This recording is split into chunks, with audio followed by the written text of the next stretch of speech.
Shalom, selamat pagi saudaraku yang dikasihi oleh Tuhan. Saudaraku, banyak orang di zaman ini maupun zaman dulu ya, tapi zaman ini lebih lagi saudaraku, kalau saya amati di dalam dunia modern ini banyak sekali orang yang hanya mengejar berkat-berkat Tuhan secara lahiriah. Mereka kejar uang, popularitas, pencapaian. Tapi kalau kita amati, semakin banyak orang itu dapatkan dalam hidupnya, semakin kosong dan semakin sunyi hatinya, semakin sepi hatinya.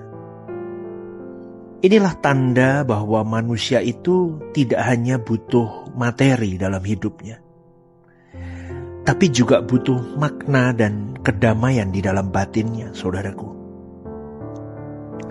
Maka kalau saya amati di dalam kebutuhan hidup manusia ya, saya mengamati diri saya, ada 3 lapisan kebutuhan. Kebutuhan jasmani yaitu fisik, itu dibutuhkan apa sih?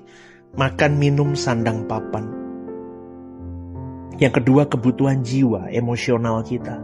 Kita butuh apa dari jiwa kita? Oh, kita butuh kasih. Kita butuh penerimaan dari orang lain. Kita butuh penghargaan.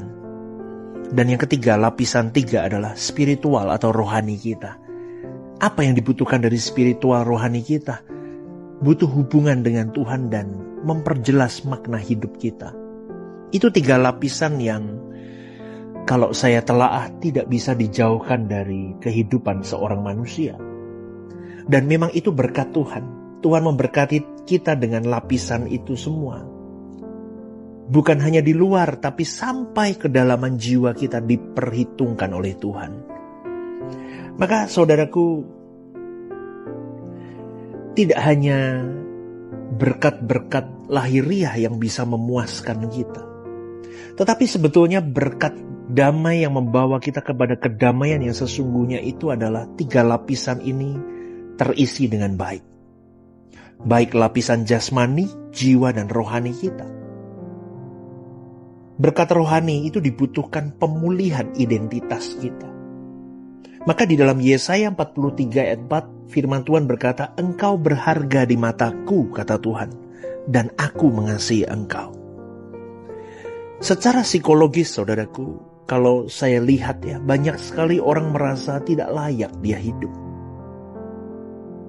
Mungkin sepanjang perjalanan dia hidup banyak kegagalan demi kegagalan, banyak cemooh, banyak kepahitan, banyak kekecewaan, malu yang dia tanggung di dalam dirinya. Akhirnya mereka merasa aku tidak layak untuk hidup. Maka berkat rohani itulah yang sangat berpengaruh kepada pemulihan identitas diri. Ingat ya, ketika seseorang mengerti kasih Tuhan, kasih seorang Bapa kita di surga, tersentuh dengan kasih Bapa, berada di dalam dekapan Bapa, gambar dirinya dipulihkan. Dia menemukan identitas baru, bukan hanya berdasarkan prestasi dunia, tapi kasih karunia dari Allah. Maka orang itu akan mengalami pemulihan identitas diri, saudaraku. Bahkan di dalam Roma 8, 16-17 ada intinya berkata begini, kita adalah anak-anak Allah. Mungkin dunia membuang kita. Orang tua jasmani kita boleh dikatakan mengecewakan kita. Gak bisa pastor, orang tuaku membeda-bedakan aku. Pilih kasih. Dia lebih sayang kakakku, dia lebih cinta adikku atau hal dan sebagainya. Pastor, tapi dia lebih mencintai menantu yang itu dibanding saya sebagai menantunya. Ini dan itu bermasalahan dengan mertua, orang tua dan sebagainya. Maka akan ada banyak cacat dan banyak luka di dalam hidup manusia. Maka berkat rohani itu dibutuhkan untuk memulihkan identitas. Kau tidak berharga di mata manusia siapapun, tapi kau berharga di mataku, nak. Karena orang tahu kalau dirinya tidak dikasihi akan mudah minder. Tapi ketika orang tahu dirinya dikasihi dan yang mengasihi dia adalah Sang Penciptanya, Tuhan itu, dia akan menjadi pribadi yang tidak mudah minder. tidak mudah iri ketika melihat orang lain diperlakukan baik oleh keluarganya, sedangkan dia tidak baik di keluarganya. Dia tidak akan iri, karena dia tahu aku sudah cukup. Karena yang mengasihiku adalah Sang Penciptaku sendiri.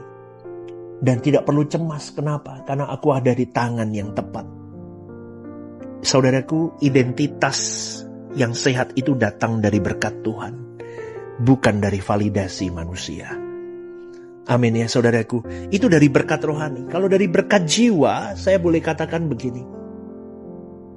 Ketika seseorang punya hubungan yang baik dengan Tuhannya, ketika dia diberi ujian oleh Tuhan, ketika dia menjalani sebuah tekanan hidup karena kesalahannya sendiri mungkin, dia tetap memiliki damai sejahtera di tengah tekanan hidup. Dalam Filipi 4 ayat 7 dikatakan, damai sejahtera Allah yang melampaui segala akal akan memelihara hati dan pikiranmu. Itu kata firman Tuhan, saudaraku. Jujur ya, hidup itu penuh dengan tekanan, saudaraku. Jujur loh, kalau kita tidak punya fondasi berkat rohani yang kuat, maka jiwa kita akan hancur, remuk. Akan stres, depresi, muncul ketidakpastian, muncul rasa ketakutan, kehilangan kontrol dan sebagainya. Tapi ketika kita hidup dekat dengan Tuhan, maka kita akan belajar ini, saudaraku. Ini yang saya alami ya. Saya boleh berkata begini, ketika saya dekat dengan Tuhan, saya boleh berkata saya tidak mengontrol segalanya, tapi Tuhan yang berdaulat atas hidupku. Aku bisa berserah tanpa kehilangan arah. Amin, saudaraku. Itu berkat jiwa yang Tuhan sediakan untuk engkau dan saya. Maka saya boleh berkata di dalam pukulan-pukulan kehidupan yang kompleks. Saya percaya semua para pendengar renungan The Message, Anda juga mengalami yang namanya permasalahan hidup. Tetapi ingat ya, setiap pagi saya selalu katakan apa? Kita harus presisi di hadapan Bapa di dalam segala hal.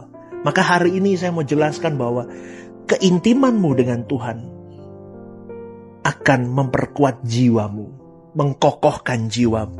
Sehingga kita bisa berkata begini, aku percaya bahwa Tuhan memegang kendali penuh atas hidupku. Maka apa yang kutakutkan? Ketika kita membangun keintiman dengan Tuhan, maka jiwa kita pun akan teduh. Kenapa? Karena akan timbul rasa percaya kepada Tuhan yang akan menenangkan sistem saraf kita. Menurunkan kegalauan, kecemasan, kekhawatiran, dan akan memperbaiki kualitas hidup kita. Kenapa? Karena spiritual kita semakin tinggi, semakin dekat dengan Tuhan, maka jiwa kita semakin teduh, saudaraku. Kalau di dalam bahasa yang mau saya sampaikan adalah, di dalam batin kita ada Tuhan. Di dalam batin kita ada satu entitas yang tidak bisa digantikan oleh apapun dan siapapun. Dan di dalam damai batin itu menunjukkan tanda seseorang hidup intim dengan Tuhan atau tidak. Dan di dalam damai batin seseorang itulah tanda seseorang hidup dalam berkat Tuhan yang luar biasa. Amin. Jangan ngomong hanya uang loh. Banyak orang punya uang banyak gak bisa tidur, saudaraku. Dia harus minum obat tidur, stres, depresi, khawatir hidupnya. Tapi kalau orang yang punya berkat rohani, spiritual yang luar biasa, punya berkat jiwa yang luar biasa, damai batinnya, dia bisa tidur, dia bisa melangkahkan hari, dia bisa berjalan, bekerja, dia bisa tetap menjadi roti terpecah, anggur tercurah, dia masih bisa melayani pekerjaan Tuhan dengan sukacita, meskipun ada ribuan alasan untuk membuat dia tidak bersukacita. Kenapa orang masih bisa bersukacita? Itu tandanya damai batinnya terlihat seberapa dia intim dengan Tuhannya. Amin, saudaraku ya. Amin ya. Kalau di dalam berkat jasmani, manusia itu membutuhkan kecukupan dan kepuasan di dalamnya. 1 Timotius 6 ayat 8 berkata, jika kita mempunyai makanan dan pakaian, cukuplah. Asal ada makanan, asal ada pakaian, cukup. Saudaraku, banyak orang boleh saya katakan merasa kurang terus meskipun mereka punya banyak. Mereka beruntung dibanding orang di luar hidupnya, tapi banyak orang yang masih belum bisa bersyukur. Kalau di dalam sistem psikologi yang saya baca, itu disebut dengan hedonic treadmill. Semakin banyak yang dimiliki, semakin tinggi ekspektasi hidupnya. Dan akhirnya, saudaraku, banyak orang yang sulit untuk memiliki kepuasan di dalam hidupnya. Tapi beda kalau orang punya spiritual yang melekat dengan Tuhan. Intimacy with God, encounter with God. Dia dengar-dengaran apa yang menjadi keinginan Tuhan dalam hidupnya. Dia tidak sembarangan berkeinginan. Karena dia tahu setiap keinginan yang timbul dari hatiku harus menyukakan hati Tuhan.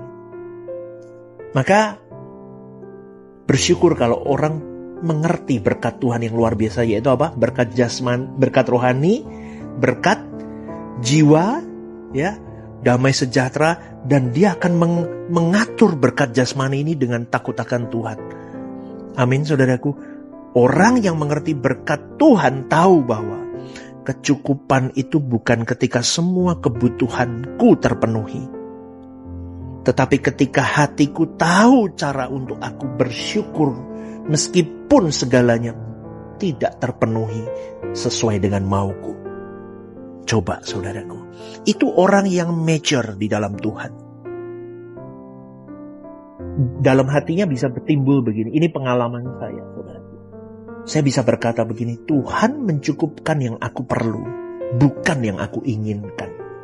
Maka orang yang punya encounter with God, intimacy with God, spiritualnya semakin melekat dengan Tuhan, yang akan mewarisi damai di dalam batinnya, pasti orang-orang yang sudah mematikan segala keinginannya dan mencukupkan hidupnya, mencukupkan dirinya.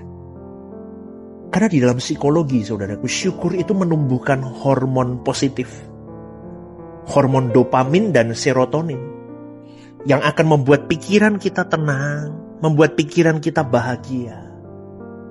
Amin, saudaraku.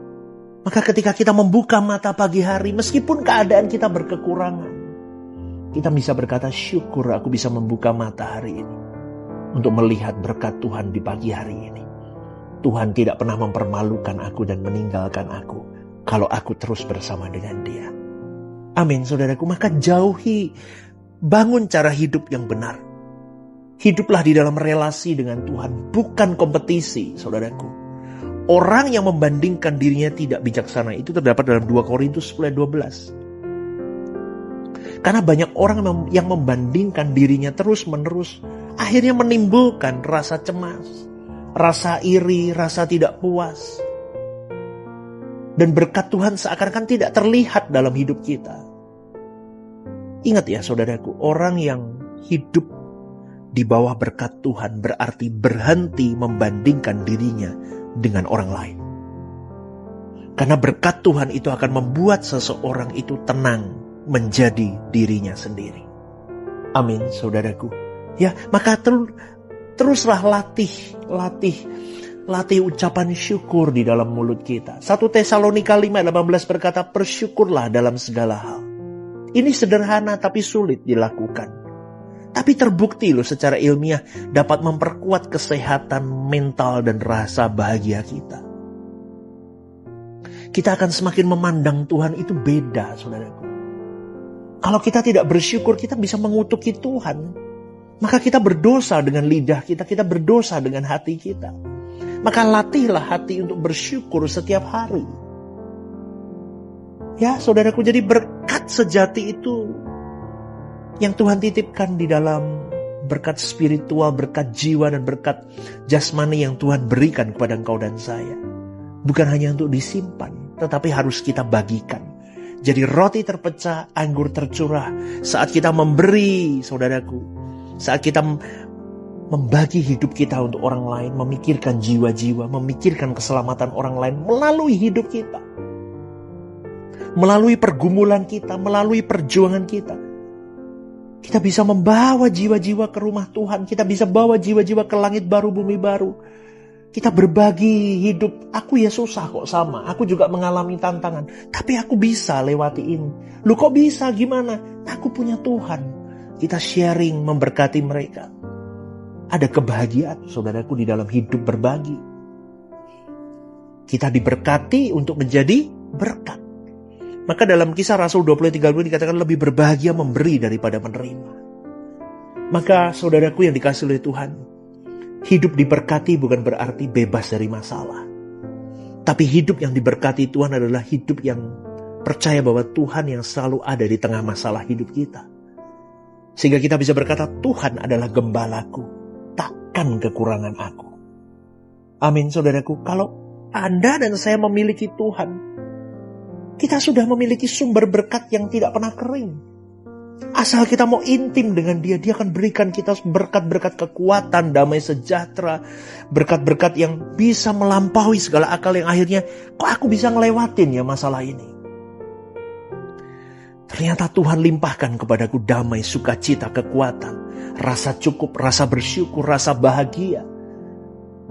Bahkan di dalam sulitku itu aku masih bisa membagikan hidupku, waktuku, tenagaku, perhatianku, kasihku untuk orang lain. Dan itu adalah berkat yang paling sejati, saudaraku. Kiranya renungan ini menjadi berkat untuk kita semua. Mengubah mindset kita. Bagaimana kita memandang hidup ini. Tuhan itu baik. Sungguh baik dan teramat baik. Selamat pagi dan Tuhan memberkati.